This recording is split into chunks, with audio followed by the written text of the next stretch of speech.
Sydney's famous Bondi Beach, which is usually associated with health and happiness. It was understood in itself, trembled after a terrifying firing incident. In a few moments, the festive atmosphere turned into screams, cries, and fear. This attack shook not only Australia but the entire world. Once again, serious questions have been raised about security, extremism, and public safety. In today's report, we will inform you about the latest situation of the Bondi Beach firing. 50 years old, and the son's name is Navid Akram, who is 24 years old.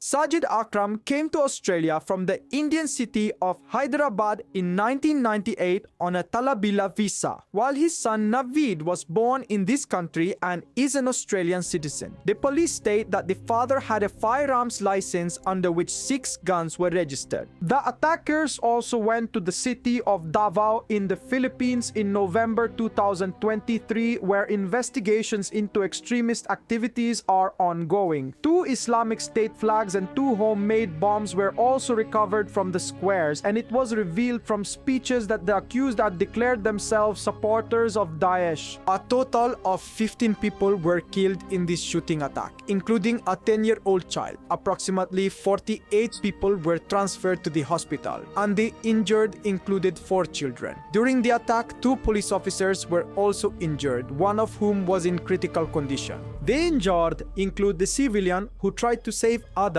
by snatching a weapon from one of the attackers. Officials have declared this incident a terrorist attack, with evidence suggesting the terrorists were affiliated with the Islamic State. IEP Desiti Diedi.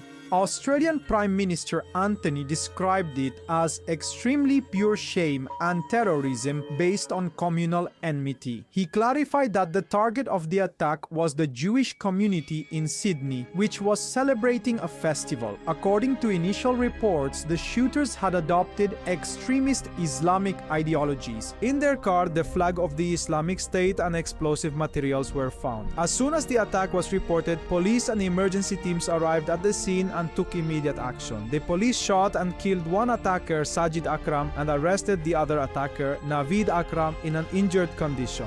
6 firearms and 2 homemade bombs were also recovered from the crime scene, which the police defused. During the incident, 2 police officers were injured, one of whom required urgent surgical treatment. After the incident, the police raided various places including bearings and campsites and started investigating the suspect's possible network. Australian Prime Minister Anthony condemned the incident, stating that it was an extremely condemnable, anti-social and terrorist act. They expressed confidence against terrorism. New South Wales Premier Chris Minns described this incident as a deep shock and urged the public to follow police instructions.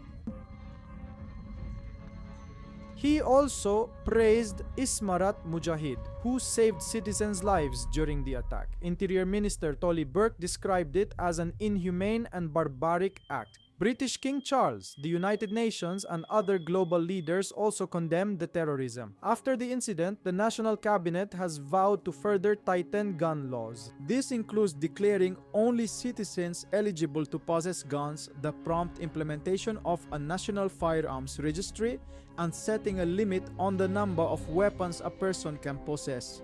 The New South Wales Joint Counter-Terrorism Team has charged 24-year-old Navid Akram with 69 serious allegations, including 15 murders, 40 attempted murders, and 1 act of terrorism.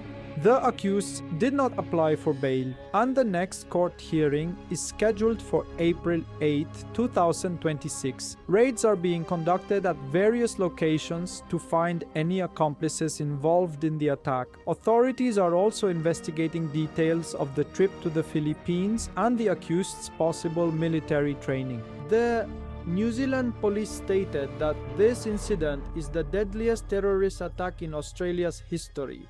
The investigation is ongoing and information is being exchanged with international agencies to determine the complete motives of the attack. This was our video for today. If you liked my video, then subscribe to the channel, like the video, and definitely share your opinion in the comments.